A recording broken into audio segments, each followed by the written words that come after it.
내 생각이 부를 결정합니다. 인간을 크게 두 부류로 구분해 특수한 재능을 가진 사람과 그렇지 않은 사람으로 나눌 수 있다. 여기서 말하는 재능이란 세계에서 1, 2위를 다툴 정도로 발이 빠르다거나 한 곡만 불러도 몇 천만 원을 벌 만큼 노래를 잘하는 정도로 사람들이 인정하는 능력을 말한다. 특출난 재능을 갖고 있는 사람은 그 재능을 활용하면 부자가 될 수 있다. 평범한 사람들은 남다른 재능을 가진 사람을 보고 좋겠다, 행운이네 하고 생각할지도 모르지만 그건 부러워할 일이 아니다.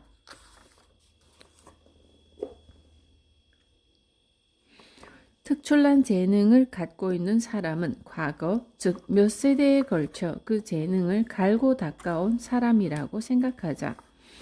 미국 메이저리그에서 눈부시게 활약한 이치로 선수도 노력만으로 그만한 선수가 된 것은 아니다. 물론 지금 이 생에서도 엄청나게 노력하고 있지만 더 나아가 전생에서도 몇 대에 걸쳐 노력을 거듭 쌓아온 결과이다. 그러므로 다른 사람이 당장 이치로 선수와 같은 노력을 한다 해서 반드시 이치로 선수와 똑같이 될 수는 없다. 작곡가 쇼팽은 3살 때 어려운 곡을 연주했다고 하는데 그 또한 몇 대에 걸쳐 음악적 재능을 갈고 닦아왔기 때문이다. 우리 아이도 어릴 때부터 일찌감치 피아노를 가르치면 되지 않을까? 하고 생각하는 사람이 있겠지만 쇼팽처럼 되기는 좀처럼 쉬운 일이 아니다. 그렇다고 해서 비관할 필요는 없다. 지금 우리가 노력한 일은 반드시 어딘가에서 도움이 된다. 당장 이렇다 할 결과가 나오지 않더라도 반드시 보상받을 때가 오게 되어 있다.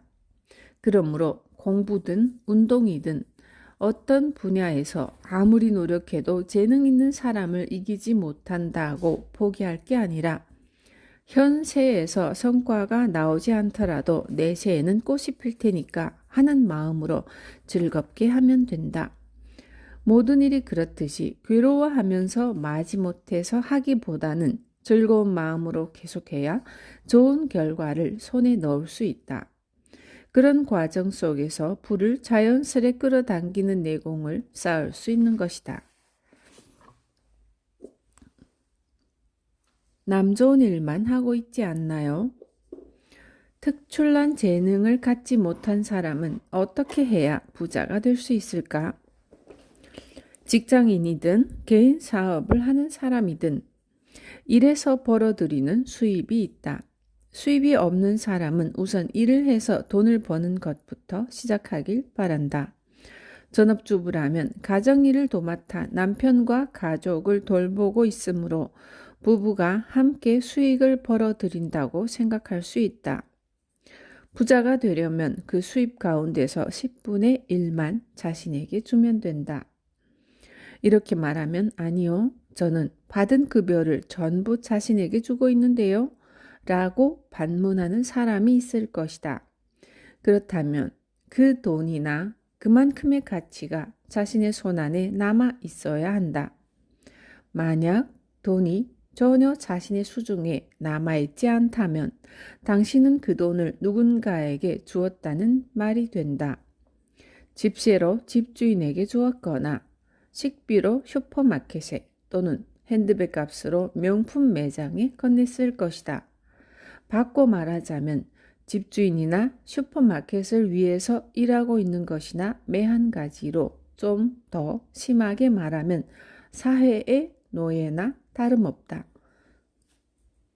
물론 살아가려면 생활할 집도 필요하고 건강을 유지하는 데 식비도 든다.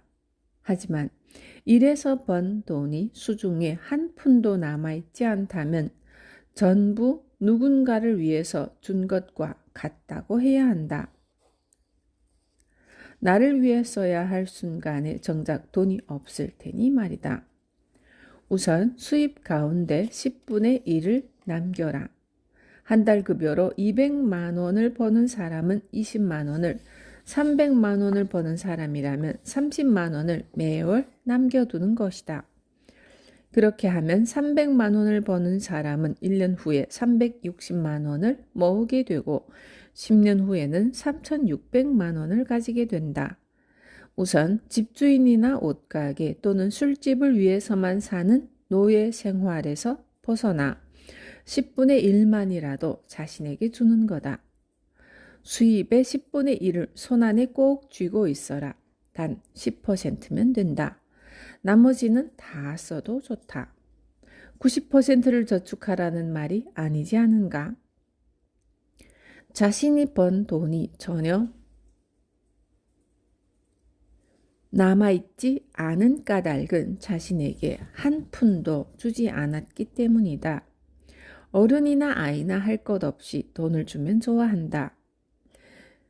그렇게 좋아하는 돈을 옷가게와 술집에 다 줘버리다가는 자신에게 한 푼도 남지 않는다.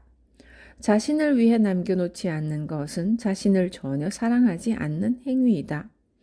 일단 수입의 10%를 남기는 일이야말로 돈에 쪼들리지 않는, 그리고 부자가 되기 위한 첫걸음이다. 지혜와 인내가 자연스레 불을 끌어당깁니다. 머릿말에서도 언급했던 법칙 이야기를 좀 더 해보겠다. 인간은 몇 번이고 다시 태어난다. 과연 무엇을 위해 여러 번 다시 태어나는 걸까? 정신세계를 깊고 넓게 만들기 위해서다. 그렇다면 정신력을 향상시키는 방법은 무엇일까? 바로 지혜와 인내가 나를 단련할 수 있다. 사람이 태어나면 누구든지 그 앞에 시련과 고난이 준비되어 있다. 그 사람의 인생에서 그야말로 가장 좋은 시기에 난데없이 시련과 고난이 나타나도록 짜여져 있는 것이다. 시련과 고난이 떡하니 네 앞을 가로막았을 때 그 문제를 해결하려면 지혜와 인내가 필요하다. 즉, 어떻게 해결해야 좋을지 지혜와 인내를 배우면서 정신력을 단련해야 한다. 누구에게나 시련과 고난은 찾아온다. 이는 정해진 일이고 피할 수 있는 문제가 아니다. 목숨이라는 한자를 한 획씩 살펴보면 사람 이는 한 번은 두드려 맞는다고 되어 있다. 사람이 인생을 살아가다 보면 반드시 시련과 고난에 흠씬 두드려 맞게 되어 있는데 이때 어떠한 마음 자세로 마주하느냐가 매우 중요하다. 사람들은 대부분 고난을 두려워한다. 심지어 고난은 겪기 싫을 뿐더러 오지 않아야 좋다고 생각하는 사람이 있다. 이런 사람은 대개 고난이 닥쳐오면 덜컥 무릎을 꿇고 만다. 아무리 싫어도 아무리 도망치려고 해도 시련과 고난은 찾아오게끔 되어 있다. 나는 힘든 일은 일어나지 않을 거야 라고 자주 말하는데 이 말은 곧 힘든 일이 일어나는 것은 정신력을 성장시키기 위해서라는 뜻이다. 결코 고난이 아니라 계단 같은 것이니까. 자신에게 닥친 일을 고난이라고 생각하느냐 아니면 자신이 성장하기 위한 계단이라고 생각하느냐에 따라 인생 자체를 받아들이는 마음 자세도 그리고 음미하는 방법도 확연히 달라진다. 세상의 이치가 우리에게 인내를 요구하는 방향으로 이끌어갈 때가 있다. 그렇다면 돈을 모으는 데도 지혜와 인내를 이용하면 된다.